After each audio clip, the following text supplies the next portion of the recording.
All right, we're live. Good morning, everyone. Welcome to Trustworthy Elections call-in show. I'll be your host today, Erik Van Mechelen. And this is a time for all of you to call in and talk about how we get towards trustworthy, transparent, accurate elections. A couple of announcements to begin with. We've got a Monticello event with Chris Ann Hall coming up on Monday. Go to ithoughtIvoted.com for tickets to that on Monday night. She's also going to be meeting with, I believe, at least 10 counties, sheriffs, deputy sheriffs that morning, that day on Monday. So let your sheriffs know about that if they haven't already. Let me see here. I'm getting a notification that Rumble isn't working. Let me fix that briefly.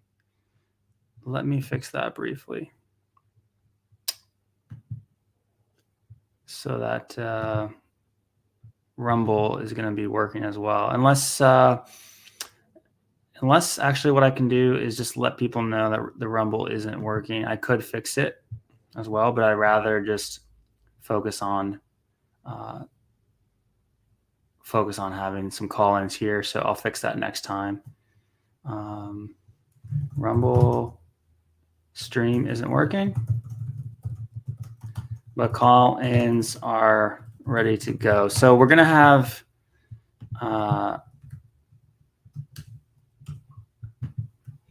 people call in just on my cell phone this time.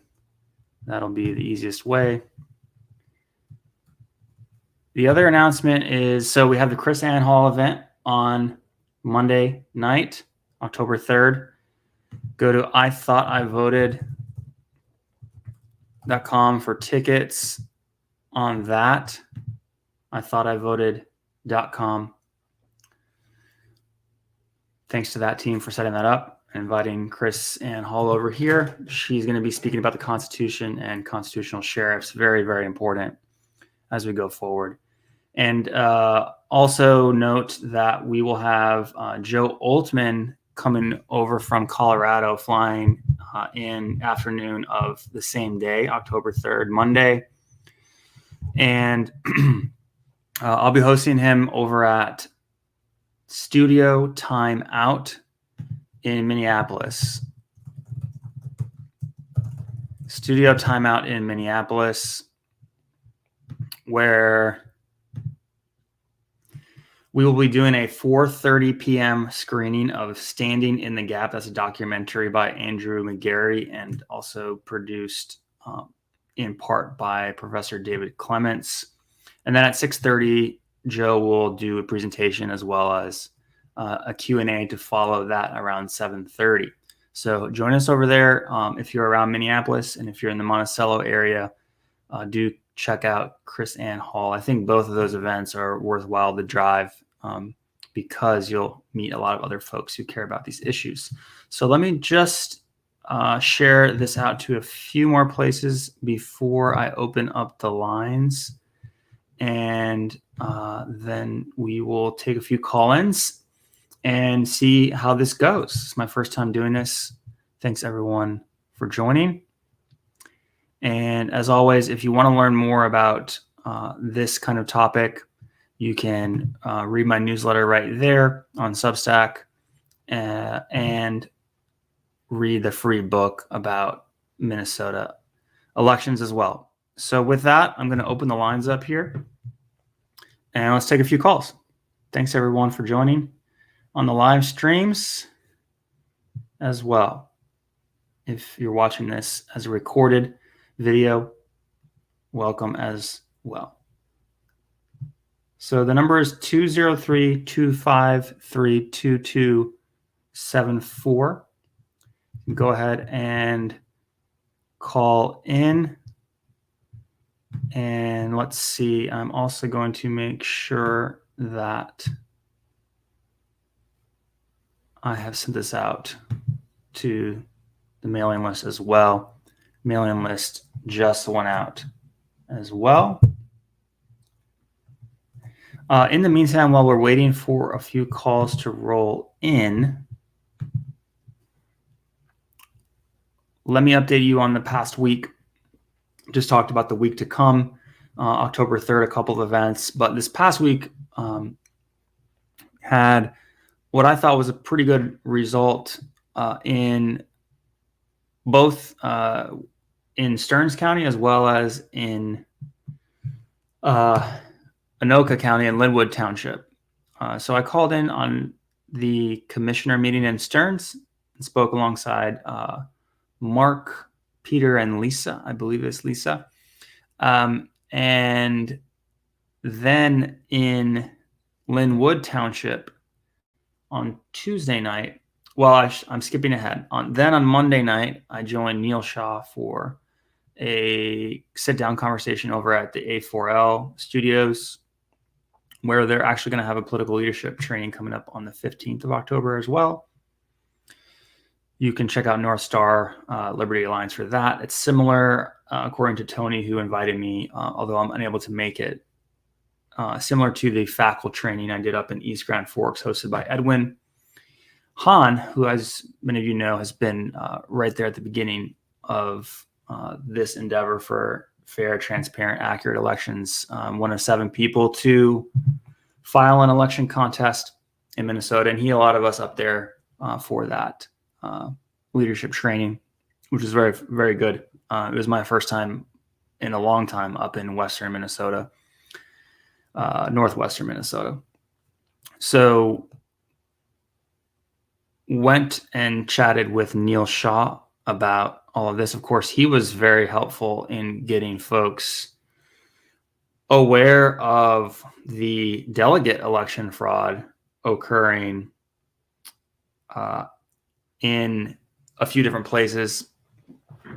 Nathan Wiesenberg was right at the center of that as well in ST10, where right at the precinct caucus level, there was what we've now confirmed as delegate fraud. And this happened in multiple BPOUs, multiple counties. And I'm going to put a website on the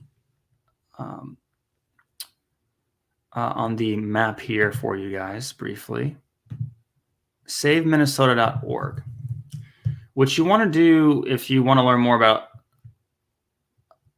about the election tampering that occurred throughout so far central and northwestern Minnesota is go ahead and check out SaveMinnesota.org. I discussed this in chapter 5 of the book as well. But basically, at the end of the day, names were left off of lists, delegate lists. Names were put on lists that shouldn't have been. And there was no transparency from my perspective. There might have been a little bit, but very little. Even my own BPOU down here in the cities was unable to clarify to me what happened, although admitted that there was issues elsewhere. And there were big issues. And at the end of the day, my estimate is maybe 50 to 100 conservatively names that should have been on the list for the both the CDs, the congressional districts, as well as the state convention were swapped. So it's a big deal when you have only a little over 2,000 delegates and maybe 50 to 100 were swapped, because if even 50 are swapped, that's a 100 vote swing right there in a 2,000 vote bucket. That's a 5% swing that can certainly change things. And the folks that were in power, the establishment, were the ones that were perpetrating this fraud at the delegate level. And so you can guess where those votes went at the convention level, where we were also using electronic voting equipment from Paget, which is a foreign company, that was unauditable, although Chairman Hahn claimed it was. And when Neil Shaw asked for that after the fact, was not provided, even though Chairman Hahn promised that everything would be auditable. I remember asking one of the Paget representatives at the convention how we could verify what was going on, and he just pointed it right up to the stage where Chairman Hahn was. So you could kind of understand what was happening there and who was in charge, and the level of power that they really have, although dwindling, given a lot of the citizen journalism efforts that are there, and a lot of the activity from a lot of you in your BPOUs to clean things up, because it's just not acceptable. And if we allow it to keep going on, then we get the same results over and over. I mean, I mentioned Edwin Hahn. The MNGOP leadership somehow got a hold of the police in Rochester, and while Edwin Hahn was in line, rightfully waiting as a delegate to be part of the convention, was removed from the building. On what condition? On what charge? That's not the only thing that's happened to Edwin Hahn nor others. I brought up the delegate fraud just now. It's a huge deal because the delegate process is part of the election process in Minnesota. Before this year, I had not voted in a Republican primary, right? Probably like many of you, I wasn't as involved as I could have been. I was very uninvolved. Had a comfortable job writing and working with a variety of freelance clients. And I felt that I could just get along without having to be concerned politically.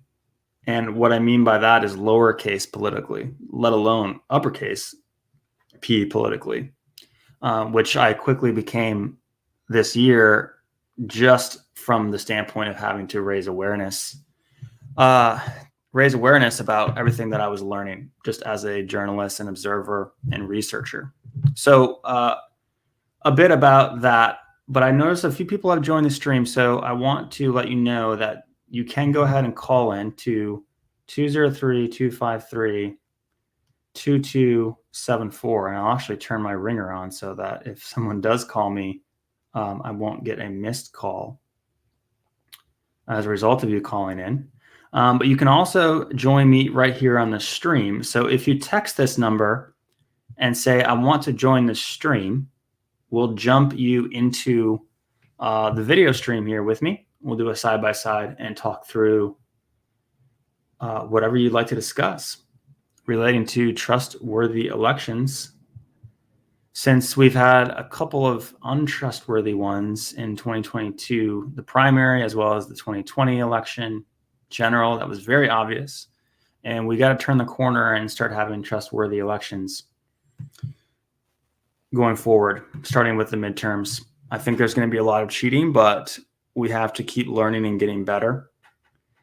And one way we can get better is get involved in our townships and our cities, at the township board meetings, at the council meetings, as well as at the county commissioner level, at the very local level, to in the domain of election transparency.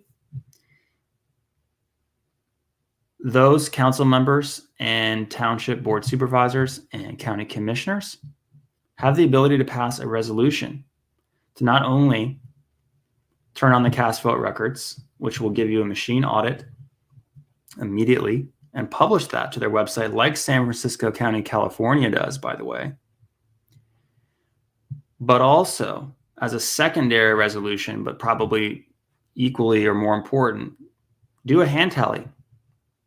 And if you don't want to remove the machines completely, if you don't want to play that political card or fight that political battle, the commissioners, the townships, the city council members can pass a resolution saying, hey, we're going to hand tally and machine tally. And guess what? You wouldn't be the first one to do that, because the township board in Haven Township, Sherburne, before the August 9th primary, did that. They passed a resolution that said, we want a hand tally and machine tally on election night. Why? Well, in Linwood Township on Tuesday, after Lisa and I spoke, the town board, asking for those two things, CVR as well as the hand tally, the township board chair asked the clerk, Pam Olson, what do you think about all this? And one of the things that she said is, well, in our recent town hall, my election judges have been asking, what is it that I'm actually signing at the end of the night? What am I signing off on? And she said, well, you're signing off on that there was the same number of ballots as there were vote totals. as is printed off of the tabulator sheet. But what about the tabulator tallies as specific to each candidate? Well, she said, there's no way of verifying that. As an election judge, there's no way of verifying that. So a lot of you out there have become election judges this cycle, or you've been doing it for a while. And I think there's a big learning happening where we are collectively realizing, actually, in the process itself, the election judges do not verify what happens in the machine. Is the machine accurately counting the votes? I get that it's counting the number of ballots to the number of total votes. Like, it better be able to do that. Like, that's very simple. But in terms of counting each of those ovals accurately and assigning those to the correct candidate, that is actually a matter of the programming in two ways. First, you have the ocular recognition. It's basically interpreting a bitmap. It's interpreting ovals on a bitmap. And then it's going to assign those ovals and increment a tally for candidate A, B, C in each of the races. But how does it know to do that? Because in this county and that county, there's different candidates. Well, a programmable thumb drive is first placed in that tabulator. Let's say you're using an ES&S DS200. That's Election Systems and Software Digital Scan 200. That was the most common scanner in 2020. ES&S, for me, the easy way to remember what it stands for, is an effective slave system, by the way. And Dominion, another example of what is the motivation at the end of the day. It's in the name. Like so many of the symbols that we're learning are really important that we see around us every day. So yes, ES&S DS200, most used tabulator in 2020. There's a thumb drive put in there. And what that thumb drive does is program or configure that tabulator using an election designer file that's going to set up that election to read the particular ballots which are coming through in your precinct, in your county. Now, if that designer file is programmed to do something like the following: give half of every vote to candidate A to candidate B, which is completely doable within programming logic and very simple to do, then if I'm an election judge and I see 100 ballots go through and I see vote totals of 75-25 at the end of the night, that also equals 100, then that's all I can sign off on. But I don't know if the 100 ballots that were scanned through should have actually been 50-50 versus 75-25 in the case of that logic giving candidate B part of candidate A's vote total based on that thumb drive, which configured using the election designer file that particular tabulator. Well, the election clerks or election manager or auditor may say, well, yeah, but we showed you the logic and accuracy test 2 weeks ago. And I can say, yes, you did. And I was there and I had a lot of questions about it. I actually went to the Wright County one, and we had a great hour-long conversation. After I waited an hour to ask questions, we then had an hour-long conversation with a number of folks there. So for those of you just joining, we were talking about why folks are going to their city councils, to their townships, to township board meetings, and their county commissioner meetings, and asking for a simple thing: 2 resolutions. 1, to turn on the cast vote record and immediately publish it, like San Francisco County. California does immediately after the election on their website. That allows the machine to tell on itself 100% of the votes logged through the scanner. But number 2, the second resolution, is the hand tally. Why hand tally? Because you don't know if the tabulator is accurately counting the votes. You just don't know that unless you audited. You wouldn't know. And so what Haven Township did in Sherburne County ahead of the primary, the August primary, what they did is say, hey, you know what? Let's just do a very simple experiment. Let's count using the tabulator which is what we've been doing for a while, all my life anyway. And let's also hand tally, like we did the 100 years before I was born, and compare the machine tabulation with the hand tabulation. What a novel concept. Those should match exactly. So they had 369 votes to tabulate that night over in Haven Township in Sherburne. But it looks like the Secretary of State caught wind of this resolution.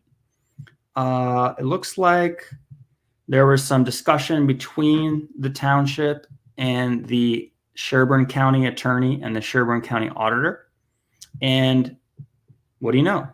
The hand tally didn't happen. Now, I don't know what was said or what was communicating, but when I talk about courage in these meetings, that's what I'm talking about. I'm talking about these township boards having the courage to not only pass the resolution, to do that hand tally with the machine tally, but to have the political courage to follow through on it and know that hundreds of thousands of us, like you on this stream, are completely behind them. We're going to give them the air cover from a marketing and PR perspective. We're going to tell our neighbors about this. And then when things like this happen, where there's an interference, we need to be loud about it, because right now we're obviously facing a censorship regime where even right now, I am streaming on Facebook and YouTube. I mean, CommieTube. Facebook and CommieTube, attempting to stream to Rumble, but I made a mistake in the setup. I'll get that fixed next time. And I can stream to a few other places. But at the end of the day, the information consumption, our diets are not good. We're allowing them to be controlled by algorithms, and to a certain degree, we're okay with that. Like we've said, hey, we're okay with that. But we need to level with ourselves of, okay, we can make a choice here. And so that's part of the reason that I've started doing the so-called citizen journalism that I've been doing. That's how all this got started for me. I went to the Cyber Symposium in August of 2021 and saw what was going on there, met some people, some really qualified people, by the way, as well as some propagandists from places like the Daily Beast. So you see a contrast of people actually working to solve the problem and people trying to block those from solving the problem and ridiculing them for trying to do that. Investigating the investigator, right? Well, from there, shortly after I went over to an I Thought I Voted event, thoughtivoted.com event. By the way, there's the website. There's an event coming up on October 3rd, Chris Ann Hall, going to be great. Although I'll be down in Minneapolis for the Joe Altman event. And at that October 2021 event, I met Rick Weibel for the first time and listened to what he had to say. So from there, I was attending commissioner meetings. I actually missed out on all the Crow Wing meetings in person. I was paying attention to what they were doing, but I missed out on those in person. And some great people up there really moving this forward to get those commissioners to pass a resolution for a forensic audit. Unfortunately, their county attorney said, you know what, let's not unseal our own ballots. By the way, I disagree with that completely. Like, you've got to have some courage. But it shows you maybe what kind of pressure the county attorney was under, or like where he stands on this. And ultimately, then the Secretary of State said in January, I believe it was 5th or 6th of January 22, in a letter, you know what? I appreciate y'all down in Crow Wing, but we're not going to do an audit. We're not going to actually do an audit, because if we did, well, you know what we find.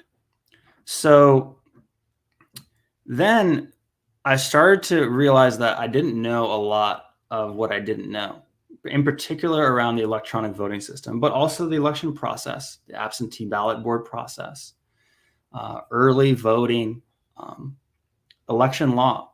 Susan Smith has been incredible. Like, how many of you were inspired or became curious to learn more about election law because of Susan Smith? I did.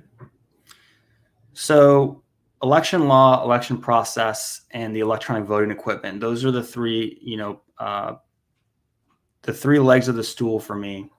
And so throughout the beginning and spring of 22, I'm learning and learning and learning. And then I'm getting involved in commissioner meetings.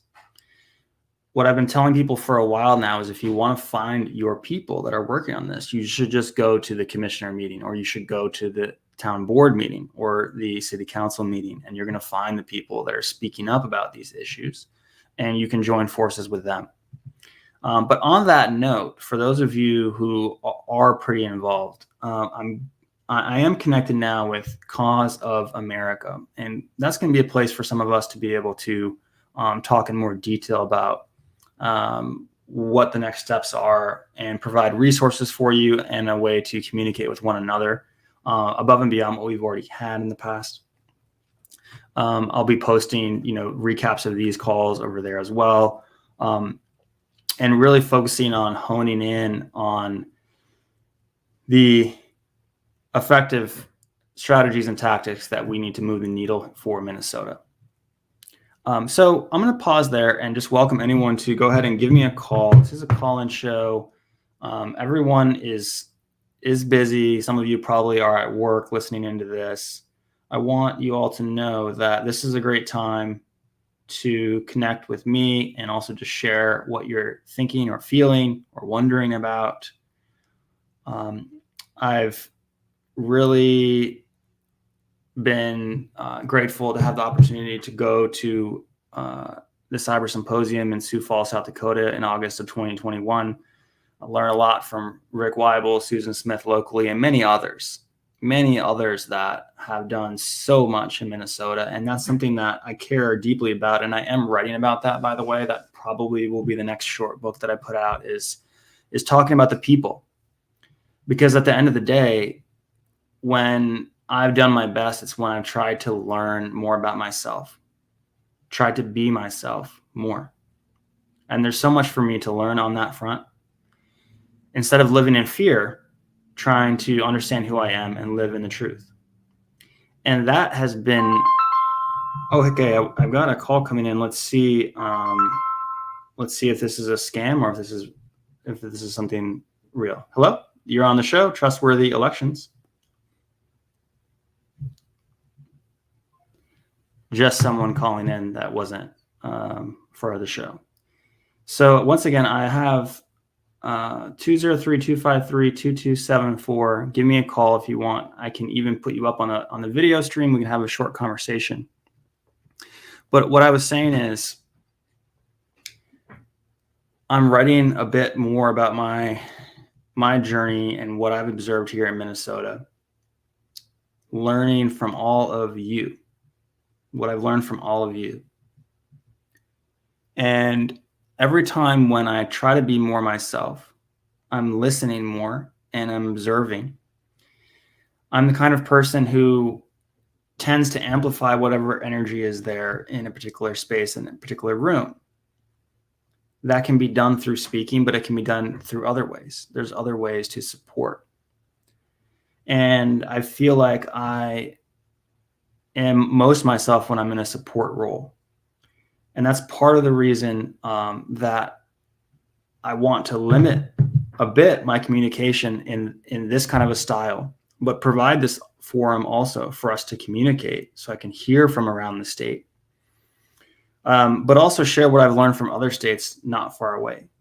As a result of the work starting before the Cyber Symposium, but then after the Cyber Symposium in county commissions, running for Secretary of State, seeing how the MNGOP rolls in spring and summer of 2022, and then being invited over to Lindell's next event called the Moment of Truth Summit, and then being invited to speak there for Minnesota for a few minutes, and meeting a bunch of people there as well, seeing that the level of like understanding of how exactly 2020 was operated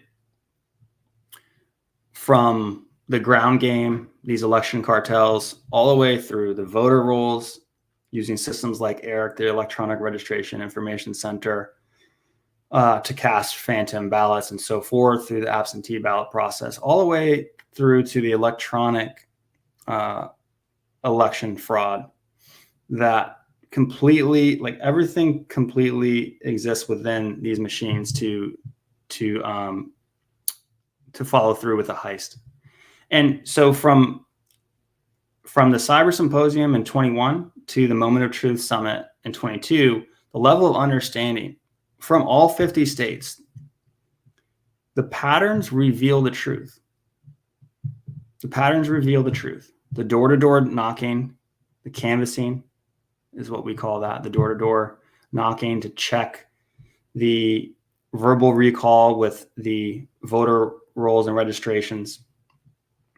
The analysis over time of the voter rolls and registrations and histories that someone like Rick Weibel has done, which, by the way, revealed that huge number, 734,000 missing absentee ballot records in the statewide voter registration system already only 5 days after the Minnesota State Canvassing Board certifies the election, only 29 days after the election, 25 days after the election. And still we're missing 700,000 records.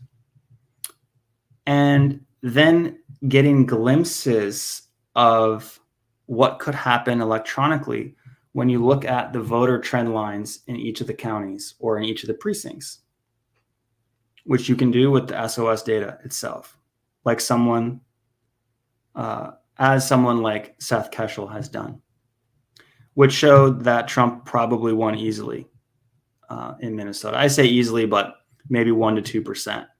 But it was not a 7% Biden victory. No way, no how. Biden probably was missing 30 to 40 million legitimate votes at the national level. So you can see that from that perspective, the kitchen sink had to be thrown at this, but thank God in a way, because then we got to learn through this sting operation who all is involved and where people stand, because we need to know what the landscape is. We need to know what the landscape is in order to correct the issue. There's a great article called The Paradox of Change, the theory of the paradox of change, by Arnold Beisser, B-I-E-S-S-E-R, Arnold Beisser, which talks about how paradoxically, if you want to change, it's not about exactly setting a vision for what could and should be. It's actually about figuring out where you are first, because then you have your point A and you can go to a point B. But if you don't have your point A, then you're lost. You don't have your map. And so what, for instance, has really exemplified that point for me is in this effort to use public data requests across the counties to get the cast vote record. That's not a full audit, by the way, the cast vote record, but it would go a long way. It's an important digital record because it allows you to replay the election tabulator by tabulator and helps you spot stuffing of ballots and or digital manipulation, which then you can go and investigate further. That is a heck of a lot better, 100% of the votes versus the post-election reviews, which give you how many? Less than 1% of the vote tallies, the vote ovals being checked against the hand tally in that post-election review, which, even though it's drawn by a lot, provides 2 to 3 days of preparation for that county to perform that post-election review. And even then, there were issues in 2020 with big discrepancies that, to my eyes, have not been resolved. In particular, precinct 4950, West St. Paul, Dakota County. So that may be Ramsey County, but Dakota or Ramsey, but precinct 4950. So that cast vote record public data request has only been met by 2 counties out of 87 in Minnesota. 2. The public one is Fillmore County. And so that has entered into a repository with over 500 I believe there were 517 as of September 15th. So there's probably quite a few more now. 517 nationwide counties have complied with the public data requests and released those cast vote records to the public. But only two of those 517, actually only one of those 517 is a Minnesota county. The rest are not complying. And you can read more about that on this Substack, ericvanmechelen.substack.com. I have a cast vote record cover up in Minnesota series. Right now it's about 4 parts, although there's a few other articles in there that reference the cast vote record, because one thing that I learned at the faculty training up with Edwin is that we have to pick which effort we take on. And so I was thinking during that day, it was an 8-hour training, and I like to take action. I think that's a pretty long training. I think it could be done in an hour and then maybe do 2 hours of work together, and that could be more effective. But I thought, you know what, we've got to get the cast vote record out there. And I had been doing cast vote record submissions since I think January of 2022 and not getting very far. And so it really helped when Mike Lindell and Jeff O'Donnell and Walter Doherty at the event. By the way, Jeff O'Donnell and Walter Doherty wrote the Mesa County number 3 report. Great report, really great report on what happened on in the Tina Peters story with the Dominion voting systems, proven manipulation, proven in the 2020 as well as 2021 Grand Junction municipal election. When Lindell, Doherty, and O'Donnell, aka the Lone Raccoon, when they on the stage at the Moment of Truth Summit really made that push for cast vote records, that started to activate people. And I don't know if all 87 Minnesota counties received, but there was an article in one of the local propaganda magazines in Minnesota saying that the offices are being flooded with these requests. So it made me think that was a good pursuit, because number one, they have to comply, like lawfully they have to comply with public data requests for public data. And this election data is public, as shown by the release of over 500 of these reports nationwide already. And we do have one lawsuit in Rice County. I believe Kathleen is leading that with Benda, where Rice County has not been complying with other public data requests from them, the Freedom of Information Act. For us in Minnesota, it's 1301 and 1303 in the Minnesota statutes, which talks about data governance of public data.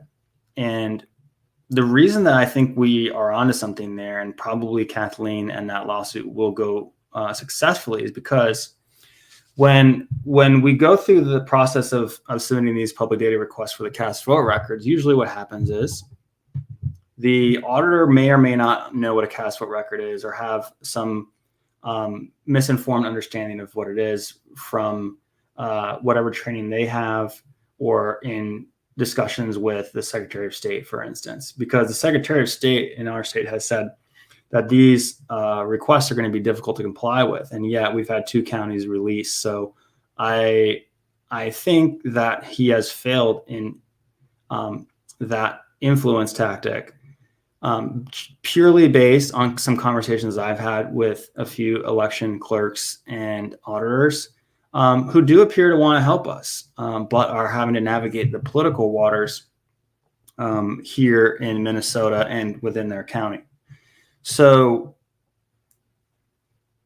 what happens is, first you get an auditor, you get kind of a basic response of, we don't have it, or it's going to cost a certain amount of money, or we turned it off in 2020.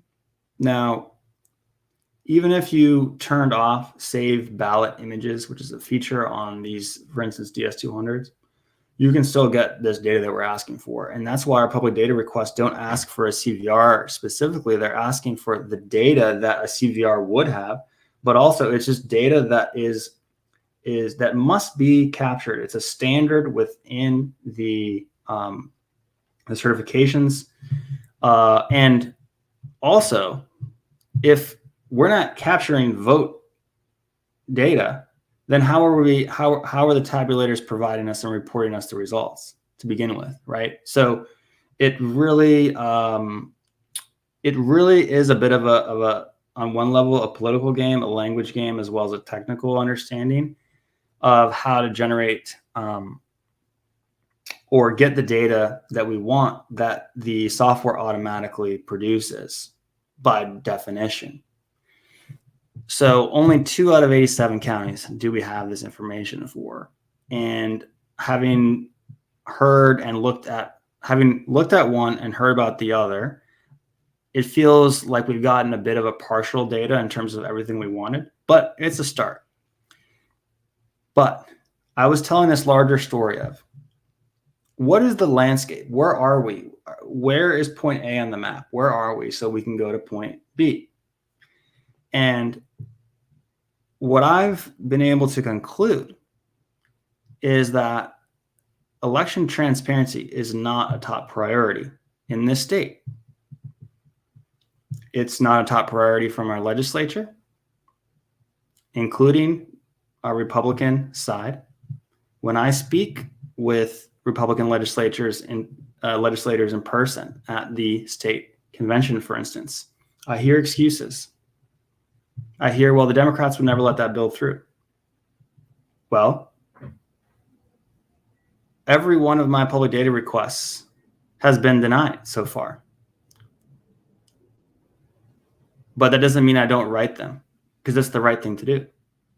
So the legislator failed, in my opinion. And I actually hold every Democrat and every Republican legislator accountable to the effect based on the level of effort that they showed on providing transparency and trustworthy elections going forward. There were no bills which talked about removing electronic voting equipment. Susan Smith and Rick Weibel provided 113 improvements to the law that could have been made. And I believe only 2 of those 113, 2 out of 113 were even addressed.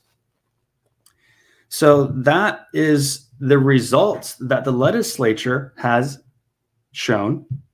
Maybe they'll get their act together in the next session in 2023. Maybe we'll have a few more folks in there that want to raise this issue, like Mark Bashofsky, who has invited me, even while the MNGOP has suggested to him he shouldn't have me on live streams or shouldn't have me at events. Maybe people like Mark Bashofsky or Edwin Hahn, who is doing a writing campaign in SD4, where I believe it's very possible election fraud was committed against him in the primary. We don't know unless we audit.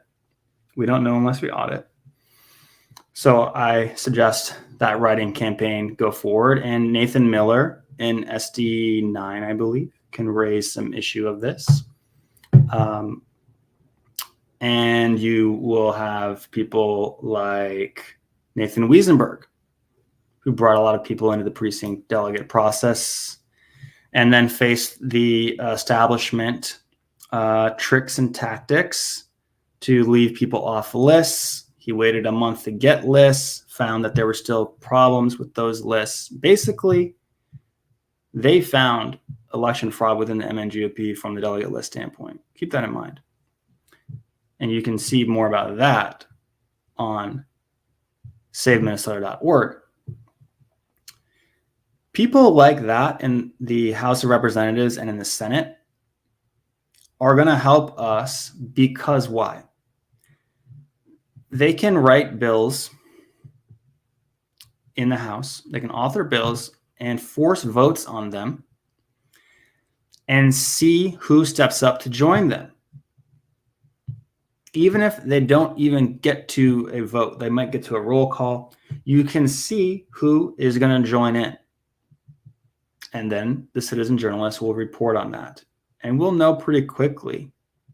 I feel like I have a pretty good idea of the who's who and who wants to help us. And unfortunately, even some of the people who I thought would help us are not helping us. And that is what it is. You keep encouraging people to improve. I have been far from perfect in this process. At times I've tried to do too much, and that's meant that I've not come with the truth when I needed to at key moments. It didn't let me further certain relationships that I might have furthered. It had me wasting time with certain people who were working against me actively.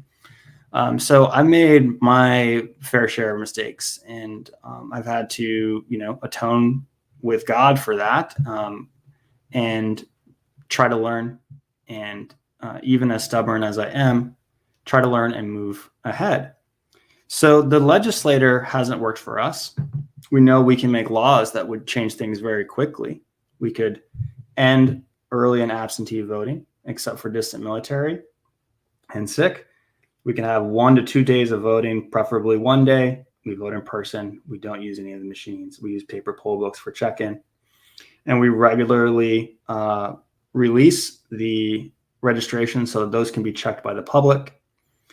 And yeah, we hand tabulate, we hand count and hand tabulate the election. It's very simple. We know what we have to get to, but we all need to work together in different capacities, in different ways to move that forward. And this CVR has shown us that at the level of the election offices, at the level of the auditors, at the level of the clerks and their election staff, the election judges who they select and bring in, the absentee ballot boards who they have on those boards, at that kind of level, we haven't got the cooperation that you would expect from people whose job it is. In the case of the auditors, they're elected, some appointed, though, in Minnesota, which should be revoked in counties where that has been made a resolution where that auditor can be appointed. That can be revoked, and then you can then again elect your auditor. But from people whose job it is to make sure elections are accurate and transparent and secure, the amount of cooperation has been so light. And, what's the next step based on that? It's documentation. It's education. It's showing up in person to let your council members, to let your township board supervisors, to let your county commissioners know what you've learned and to offer solutions that they can take. And that's where, when Lisa Hendrickson invites me to Linwood Township on Tuesday last week, I show up because it's at the township level where they're going to count 3,500 votes, where they could very well pass a resolution to not only immediately publish that CVR, but also hand tally and machine tally all of their votes. Because as Pam Olson said, just after Lisa and I spoke on Tuesday night, as Pam Olson, the election clerk in that township, said, election judges cannot verify the vote tallies. They can only verify the vote totals, number of ballots in, number of ballots out. They cannot verify if the machine counted them accurately. I was so happy when I heard that.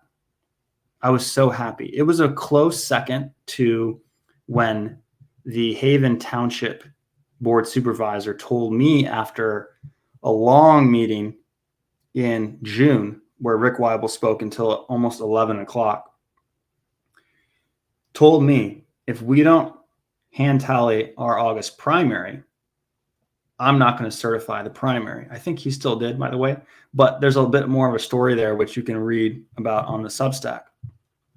When he said that, because I had asked him, did you hear about Otero County, New Mexico, where their county commissioners decided not to certify the Otero County June primary in New Mexico? They said, we're not gonna we're going to withhold our certification because these machines were foisted onto us by the Secretary of State. And actually, in New Mexico, in their election code, there's grounds for decertification of all the machines based on a few different factors. But they decided to withhold their certification. And anyway, the township board supervisor, late night June, said, yeah, I heard about that. And if we don't hand tally, I'm not going to certify. And there was lightning in the background. It started to rain a little bit. And it reminded me driving home of this kind of pitter patter on the window of when like one raindrop, you can dry it off with a towel pretty easily. The SOS can come in and say, we're not going to do an audit in Crow Wing. That's one raindrop. Effective raindrop, though. I talk about it a lot. That's in the historical record now that he declined. He could have audited a pretty small county up there in Crow Wing and put all of us asking questions to bed, but he declined. That's one raindrop. But when you start getting this pitter patter on your windshield, even your window wipers can only wipe off so much. Your car is going to get wet. And that's what's happening when we do our public data requests. That's what's happening when we show up and town boards at the very most local level, like these town board supervisors, these council members. I'm not talking about the commissioner level. I'm talking about your township and your cities. These people are your neighbors. You know who they are. People around you know who they are. There's a bit more of a relationship. There's less chance that they're in on the political games. They can be persuaded to do the right thing, to have courage. And if enough townships pass this resolution to hand tally and machine tally, do a combo. You don't even have to remove the machines, which you could. They could decide not to use the machines. They could pass a resolution to that effect tomorrow. The only issue would be a political issue, but they could do it. And you need to let them know that they can do that, because they may not know. And then you may regret not having told them. So this is our chance to really make it rain. And I have actually written up both of these resolutions, the CVR resolution and the hand tally with the machine tally resolution. But it's pretty simple. We're going to publish the cast vote record in the first case. And in the second case, we're going to hand tally as well as machine tally. Hand tabulate as well as machine tabulate on election night. On election night. That way you can compare. At least your township will know your results were accurate in the precincts where you do that hand tabulation. At least you'll know. It may not affect the election in some big way, but that is a huge raindrop if you do that. And even if there's political gamesmanship to try to shut it down, then you can let people like me know, and we'll make a big deal about it, and then more people will learn. So if there's anyone that would like to call in for the last few minutes, that was the purpose of the show originally. So I urge you, give me a call, 203-253-2274. Apparently, I had to get a few things off my chest there. So I thank you for listening. But this is probably going to be a weekly thing or so. Part of the reason I wrote the book, which you can read for free over here at leanpub, leanpub.com/sim2020/read, is to provide a non-censorable approach, by the way, because these are available on paperback. The book is called Selections in Minnesota. This came out in late June. Once you have a book in your hand, it can't be censored. This PDF, though, is free, which you can download. And the other thing that you can consider is Sorry, I lost my train of thought there. I really like to go on these, and that's why someone like me, it's better the less I speak, honestly. So I appreciate the invitations I get to speak in different places. I'm going to be in Blue Earth City in Faribault County on Tuesday at their county commissioner meeting. I greatly look forward to that. And I appreciate the invitation I got this past week to Stearns, where I called in, as well as to Linwood Township on Tuesday, and the podcast with Neil that I did on Monday. But I'm trying to find a way to keep a balance where I can support the growth of people getting to their townships or their counties, or supporting this movement in different ways. And so I'm going to keep these to a minimum. Maybe we do this on Fridays. We find a time when everyone can join. Maybe we do an evening show, because I think people are working right now as well. But then it's places like this and in the book, which I'm trying to make so that there's an efficient line of communication instead of me shouting into the void. So I'm going to put it out there one more time. If anyone wants to join the stream, all you've got to do is text 203-253-2274. I think we have about 9 people watching the stream right now, so feel welcome to go ahead and text me, and I'll send you back a link, and you can even jump on this call with me and we can chat a bit. So I'll give you all a chance to do that.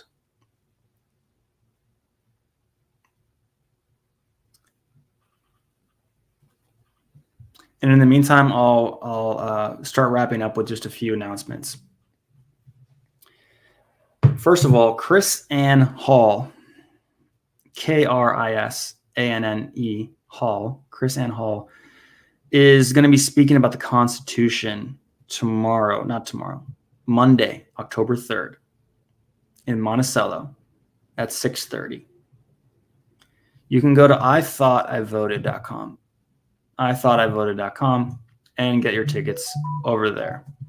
And I think someone will want to join the stream briefly, which, let's see. I received a notification, but I don't see the message. ithoughtIvoted.com is where you get tickets to that event. Now, Chris Ann Hall is going to be meeting with deputy sheriffs that day, that morning, October 3rd. Because the sheriffs are a very critical part of the way that our constitutional republic is set up. Very, very important. We want to have constitutional sheriffs that understand what their role is, what their powers and authorities are, what their responsibility is. And we want to elect sheriffs that understand that as well, and remove those that don't, frankly. I've said before, every elected office in this state should be looked at, from school board to governor, every one. And I'm here to support the grassroots who are stepping up. If that's you, let's be in touch. Let's do a quick radio or TV or call-in show like this. Let's have you on to let people know about who you are. There's a great group up in Morrison County, by the way, where 4 out of 5 America First grassroots candidates are stepping up against the incumbents. And if you get 3 out of 5, now you can pass resolution after resolution after resolution to correct some of the mistakes of the past in your county. So that's the same concept for the township board supervisors. Kari Watkins, who has spoken at many county commissioner meetings in Sherburne, she went for county commissioner, and now she's going for township board in Haven. But they took her off the ballot. Nevertheless, she's going as a write-in candidate. She's not the only write-in candidate. Edwin Hahn up in SD4, Nathan Miller, SD9. This is an all-out approach. Anywhere where you can help, where your skills can be brought forward, let's make it happen. I'm here to support you. Cause of America is going to be a place where some of us can continue communicating. But the easiest way to follow what I'm doing is really just to check out this book to start with. Make sure you're educated. There's probably 90 images in this book, so it's a nice book, even for kids.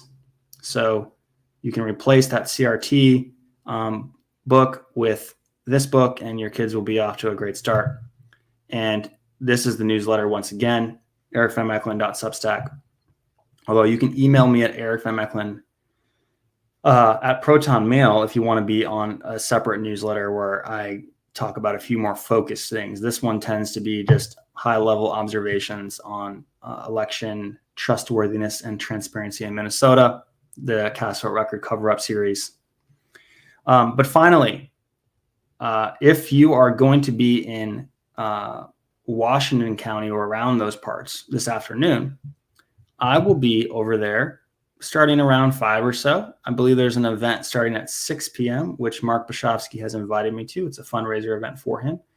And he's been a really great friend to me and provided opportunities to speak where others were unable to, even while the MNGOP suggested he not provide a chance for me to speak. So I'm very thankful for Mark inviting me over there tonight. And I'll be saying a few words to that group at that fundraiser tonight. And on October 3rd evening, we'll have, starting at 4:30 p.m. in Minneapolis at Studio Timeout, a showing of Standing in the Gap. If you've seen 2000 Mules, if you've seen Selection Code, this is a great movie, great documentary by Andrew McGarry. He goes around the country and interviews people like Joel Altman, who will also be at this event, who will speak at 6:30 following the documentary. He interviews people like Joel Altman and David Clements and Jaron Jackson and Seth Keshel in this documentary. And it's really inspiring, was inspiring to me to continue figuring out how to support all of you out there in different ways. So Studio Timeout in Minneapolis, starting at 4:30, is the screening of Standing in the Gap. Studio Timeout, great space. They previously did an event with us where David Clements was in town. And at 6:30, Joe will then speak following the documentary, and we'll do a Q&A starting at 7:30. So I hope you can make that or make the event over in Monticello with Chris Ann Hall, where she'll be talking about the Constitution and constitutional sheriffs. With that, I want to thank you all. It's 10:04. Let me know by email if I can help you. You have my cell phone number as well. And my email number is ericvanmechelen@protonmail.com. Let's make elections trustworthy again. Thank you, Minnesota.